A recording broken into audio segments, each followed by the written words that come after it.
Hello everyone, welcome to my YouTube channel. आज मैं आपको एनसीईआरटी मैथ्स क्लास 6 एक्सरसाइज 7.4 से इसका क्वेश्चन 1 कराऊंगी। देखिए क्वेश्चन 1 है, write shaded portion as fraction. ठीक है, यहाँ पर शेडेड जो पोर्शन दिया है आपको इन वाले फिगर्स में, ठीक है, आपको फ्रैक्शन में लिखने हैं फर्स्ट ऑफ ऑल तो ये। उसके बाद arrange them in ascending and descending order. और उसके बाद बच्चे जो आप फ्रैक्शन लिखेंगे ना बेटा, उसको आपने असेंडिंग और डिसेंडिंग ऑर्डर में अरेंज भी करना है यूजिंग करेक्ट साइन। उसके बाद में आपको उसमें साइन भी यूज करने हैं। ठीक है, जब आप असेंडिंग और डिसेंडिंग ऑर्डर में आप उसको पुट करेंगे, उसके बाद में आपको साइन भी लगाते जाना है उसके साथ में ही। ठीक है, बिटवीन दी फ्रैक्शंस। ओके, तो हम स्टार्ट करते हैं सबसे पहले फर्स्ट पार्ट से। इसका ए पार्ट देखिए, यहाँ पर फ्रैक्शन में लिखने के लिए सबसे पहले अपने फिगर में देख लेते हैं हम कि हमें टोटल नंबर कितने दिए हुए हैं। ठीक है, फिगर में सबसे पहले देखेंगे 1 2 3 4 5 6 7 8। ठीक है, टोटल नंबर है यहाँ पर 8, तो हमने यहाँ नीचे लिख लिया अपना 8। ठीक है, क्योंकि ये टोटल नंबर है। उसके बाद भाई कितना कलर किया हुआ है, शेडेड पोर्शन कितना है, 1 2 3। ठीक है, तो 3 आपके पास है शेडेड, तो ये लिख दिया मैंने पहला। ठीक है, अब देखिए सेकंड में भी बेटा टोटल है 8 इसमें। ठीक है, कलर देख लीजिए 1 2 3 4 5 6, तो 6 है आपके पास। 6/8 हो जाएगा इसका फ्रैक्शन। ठीक है, उसके बाद नेक्स्ट देखिए, यहाँ पर शेडेड पोर्शन में आपको दिया है 1 2 3 4। ठीक है, तो टोटल तो 8 ही है, तो यहाँ पर लिख देंगे 4/8, राइट। एंड नेक्स्ट यहाँ पर आ जाएगा 1/8। ठीक है, तो ये हो गया आपका, हमने कि इन नंबर्स को हमने लिख लिया फ्रैक्शन में। अब देखिए सभी में नीचे जो डिनोमिनेटर आपको दिया हुआ है यहाँ पर 8 है। ठीक है, अब जो हम असेंडिंग और डिसेंडिंग ऑर्डर में लिखते हैं, तो बच्चे जब हम लिखते हैं ना बेटा असेंडिंग ऑर्डर में, असेंडिंग ऑर्डर कैसे होता है, पहले छोटा और फिर बड़ा फिर बड़ा। ठीक है, मतलब पहले हम स्टार्ट करते हैं छोटे नंबर से और फिर आगे नंबर बड़े होते चले जाते हैं। ठीक है, और डिसेंडिंग ऑर्डर क्या होता है, डिसेंडिंग ऑर्डर बेटा इसका बिल्कुल उल्टा होता है, और डिसेंडिंग ऑर्डर बेटा उल्टा होता है। ठीक है, तो सबसे पहले हम असेंडिंग ऑर्डर में अरेंज कर रहे हैं। ठीक है, तो देखिए असेंडिंग ऑर्डर में कैसे अरेंज करेंगे। असेंडिंग ऑर्डर में हमें अरेंज करना है, तो हमें सबसे पहले सबसे छोटा नंबर चाहिए असेंडिंग ऑर्डर के लिए। ठीक है, जैसे एक प्लांट है धीरे धीरे ग्रो करता है ना डे बाय डे, तो आप सबसे पहले सबसे छोटा नंबर, ठीक है, उसके बाद बड़ा फिर बड़ा फिर बड़ा। ओके, सो हम यहाँ पर पहले ले लेंगे 1/8। ठीक है, ये सबसे छोटा है 1। ठीक है ना, तो 1 आ जाएगा। ओके, और उसके बाद में इससे बड़ा, अब आपने बड़े की तरफ निशान लगाना है। जब आप ये वाला साइन पुट करते हैं बेटा, तो आप ये देखते हैं कि जो नंबर बड़ा होता है उसकी तरफ ही ऐसे ओपन होता है ये। ठीक है, ये वाला साइन, तो हमने ये वाला साइन आगे की तरफ लगाना है, क्योंकि आगे जो अब हम नंबर लिखेंगे वो बड़ा होगा। ओके, 1 के बाद क्या आ जाएगा काउंटिंग में, 3 आ जाएगा, तो यहाँ आ जाएगा 3/8। ठीक है, 3 के बाद क्या आता है, कोमा नहीं लगाना, ये वाला साइन लगाना है। ओके, फिर आ जाएगा 4/8। ओके, एंड लास्ट में आ जाएगा हमारे पास में 6/8। ठीक है, तो ये हमने अरेंज कर लिया है इसको असेंडिंग ऑर्डर में। अब आपको सेम यही वाला डिसेंडिंग ऑर्डर में भी अरेंज करना है। ठीक है, तो इसको डिसेंडिंग ऑर्डर में अरेंज करने के लिए सबसे पहले यहाँ पर लिख लेते हैं डिसेंडिंग ऑर्डर। ठीक है, डिसेंडिंग ऑर्डर। अब जब आपने असेंडिंग में लिख लिया है, तो बिल्कुल उसका ऑपोजिट यहाँ लिख देंगे आप, तो डिसेंडिंग हो जाएगा। डिसेंडिंग कैसे होता है, पहले बड़ा, तो बड़ा है 6/8, या फिर यहाँ से कर सकते हैं, अदरवाइज ईजी है, बिल्कुल यहीं से देख लीजिए आप। 6/8 ये वाला पहले आ जाएगा। ठीक है, अब जो बेटा आप साइन लगाएंगे ना, बड़े की तरफ ही लगेगा। ठीक है, तो साइन आप लगाएंगे इस तरफ। ठीक है, ये बड़ा है, उससे छोटा नंबर क्या हो जाएगा, 4/8, तो 4/8 ये हो गया हमारा। ठीक है, 4/8 बड़ा है, इससे छोटा क्या हो जाएगा, 3/8, और इससे छोटा क्या हो जाएगा, 1/8। सो हमने ये प्लेस कर दिया है फर्स्ट वाले पार्ट को अपना असेंडिंग और डिसेंडिंग में। सबसे पहले हमने फ्रैक्शंस लिखे, उसके बाद असेंडिंग डिसेंडिंग में इसको हमने, ठीक है, अरेंज कर दिया। ओके, इसी के साथ आपका इस क्वेश्चन का 1 का फर्स्ट पार्ट कंप्लीट हो जाता है। अब इसका सेकंड पार्ट देखिए, इसके सेकंड पार्ट में आपको यहाँ पर बॉक्सेस दिए हुए हैं। टोटल नंबर ऑफ बॉक्स पहले काउंट कर लेते हैं। ठीक है, 1 2 3 4 5 6 7 8 9, तो सभी में 9 है। ठीक है, तो नीचे आपके जो फ्रैक्शन है उसमें इसके बी पार्ट में यहाँ पर नीचे आप सभी में 9 लिखेंगे, तो यहाँ पर सभी में 4 बारी 9 लिख देती हूँ। ठीक है, अब देखिए जो शेडेड पोर्शन है वो काउंट कर लेते हैं। ठीक है, 1 रह गया इसमें, तो शेडेड पोर्शन है हमारे पास 8, तो आप पहले वाले में आ जाएगा 8/9। सो ये हो गया हमारा फर्स्ट। ठीक है, इसका सेकंड देखिए, यहाँ पर कितने शेडेड हैं, 1 2 3 4। ठीक है, 4 शेडेड है तो 4 लिख देंगे ऊपर। ठीक है, नेक्स्ट वाले में देखिए 1 2 3, इसमें भी 3 है तो यहाँ आ जाएगा 3, राइट। और यहाँ पर 1 2 3 4 5 6। ठीक है, तो ऊपर आ जाएगा 6। अब हमने सभी को लिख लिया है यहाँ पर। ओके, अब आपको ऊपर वाले क्वेश्चन की तरह असेंडिंग और डिसेंडिंग में इनको अरेंज करना है। कैसे करेंगे? असेंडिंग ऑर्डर क्या होता है? असेंडिंग ऑर्डर होता है, सबसे पहले आपके पास में सबसे छोटा नंबर आपको चाहिए। ठीक है, तो सबसे छोटा हमारे पास क्या है? देखिए नीचे वाला पोर्शन जो है वो सेम है, डिनोमिनेटर सभी में सेम है। ठीक है, ये वाली बात आपको बच्चों ध्यान रखनी है, क्योंकि जब आप आगे करेंगे ना आप, तब आपको समझ आएगा कि हमें डिनोमिनेटर पे ध्यान रखना है कि ये नीचे सेम होना चाहिए। ठीक है, अगर सेम है तो फिर आप अकॉर्डिंग टू काउंटिंग चलेंगे, जैसे 1 2 3 4 होता है काउंटिंग में। ठीक है, अगर नीचे वाला डिनोमिनेटर आपका सेम नहीं है तो फिर आपको आगे समझाएँगे कि वो किस तरीके से करेंगे। अभी देखिए हमारा डिनोमिनेटर सेम है, बिल्कुल अकॉर्डिंग टू काउंटिंग चलेंगे। यहाँ पर सबसे पहले हमें मिल जाएगा 3, तो यहाँ आ जाएगा 3/9। इससे बड़ा नंबर हो जाएगा 4/9। ठीक है, तो उसी की तरफ साइन लगाएँगे हम। उससे बड़ा 4/9 से बड़ा हो जाएगा 6/9। ठीक है बेटा, और यहाँ हो जाएगा 8/9। तो ये हो गया हमारा असेंडिंग ऑर्डर। अब आपको इसी नंबर को इन्हीं फ्रैक्शंस को आपने डिसेंडिंग ऑर्डर में प्लेस करना है। ठीक है, तो यहाँ पर लिख देंगे डिसेंडिंग ऑर्डर।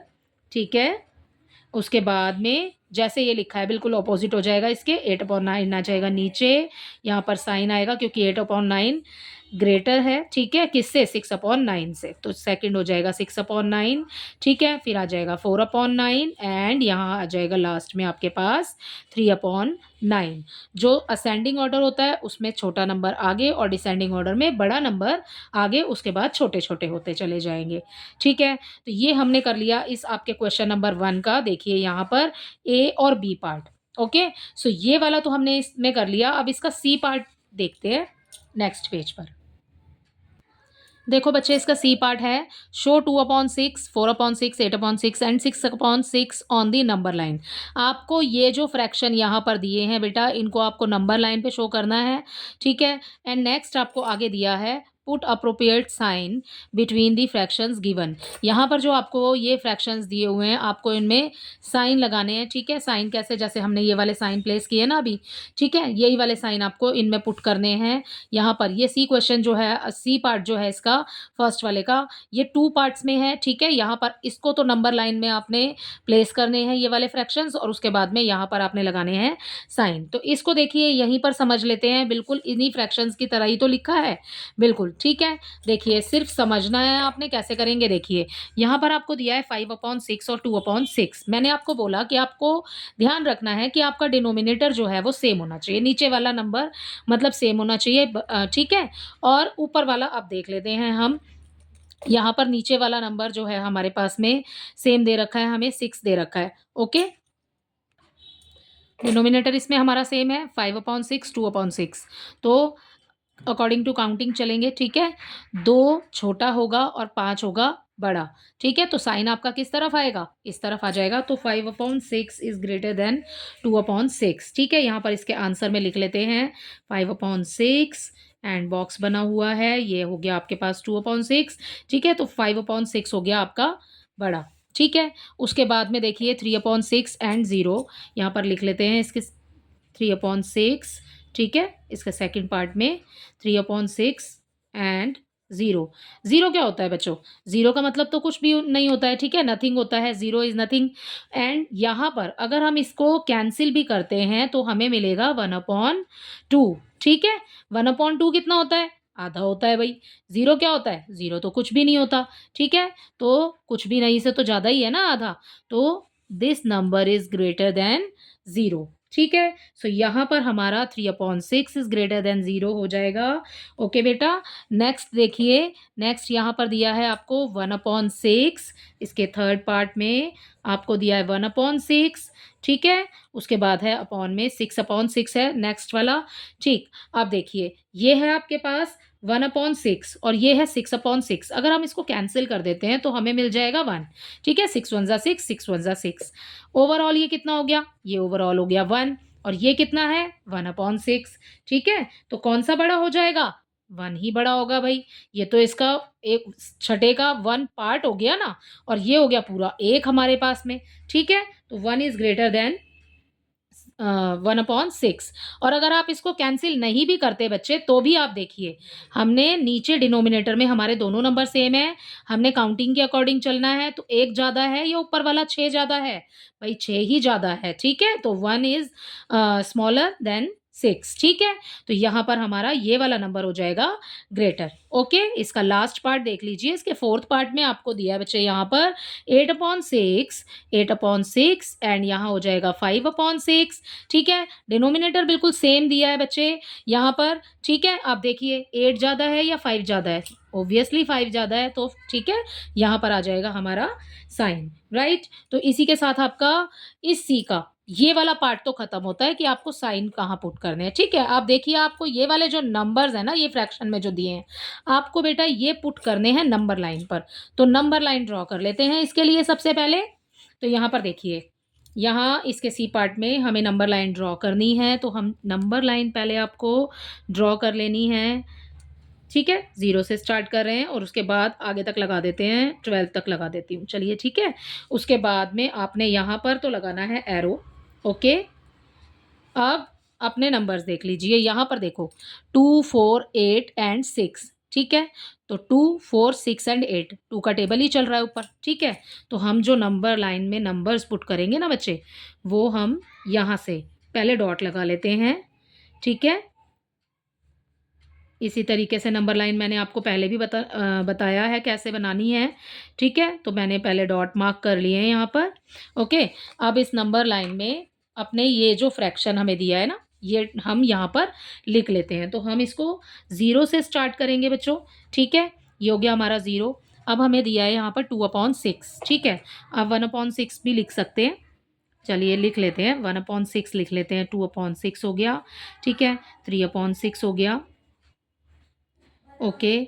नेक्स्ट हो गया, ये वाला हो गया हमारा 4/6, 5/6, 6/6, 7/6, 8/6, ठीक है? अब देखिए 8/6 तक ही हमारे पास ग्रेटर नंबर है, तो हमने 8/6 तक यहाँ पर मार्क कर लिया है, ओके। अब देखिए यहाँ पर आपको इसमें 6/6 जो दिया है, ये कैंसिल हो सकता है, ठीक है? 6 1 ज़ा 6, 6 1 ज़ा 6, सो यहाँ पर हमें मिल गया 1, ओके। जो अब हमारी नंबर लाइन में आगे जो नंबर आएँगे, यहाँ हमारा लास्ट में हो जाएगा 2। बट आपको इसका कोई मतलब नहीं देखना, आप नंबर लाइन पे यही नंबर इसी तरीके से पॉइंट शो करेंगे, ठीक है? अब आप प्लेस कर दीजिए, जैसे कि सर्कल मार्क कर देते हैं, 2/6 है, ये आ गया आपका सर्कल 2/6 पर, ओके। ये हो गया आपका 4/6, ये हो गया आपका 6/6 एंड दिस इज़ योर 8/6, ठीक है? तो हमने ये नंबर लाइन पर शो कर दिया है, ये आपकी नंबर लाइन है। नंबर लाइन को आप नाम देना चाहें तो XYZ कुछ भी दे सकते हैं, ठीक है? उसके बाद में यहाँ पर आप अपने इनको पॉइंट भी इनको नाम भी दे सकते हैं आप, जैसे कि यहाँ पर O दे दिया इसको, 0 को, ठीक है? ये हो गया हमारा P, Q, R, ठीक है? S, okay? मैंने छोड़-छोड़ के बच्चे लगाया है यहाँ पर, मार्क किया है। आप ऐसे ही लिख लेना, ठीक है? तो 2/6 हो गया हमारा P पर, तो P इज़ इक्वल टू 2/6, ठीक है? Q इज़ इक्वल टू 4/6, हमने जब पहले बनाई है नंबर लाइन्स तो हमने उसमें भी ऐसे ही किया है, and R is equal to represent कर रहा है 6/6 को, एंड S रिप्रेज़ेंटेड 8/6, ठीक है? सो ये हो गई हमारी नंबर लाइन। इसी के साथ आपका जो क्वेश्चन नंबर 1 है ना बेटा, वो कंप्लीट हो जाता है। आई होप ये क्वेश्चन 1 आपको अच्छे से समझ आया होगा। ये है इसके सी जो आपको पार्ट दिया है क्वेश्चन 1 का, ये सी पार्ट के आंसर है, ठीक है? और ये है इसका B and this is A, ठीक? तो आई होप ये आपको अच्छे से समझ आया होगा। Thank you.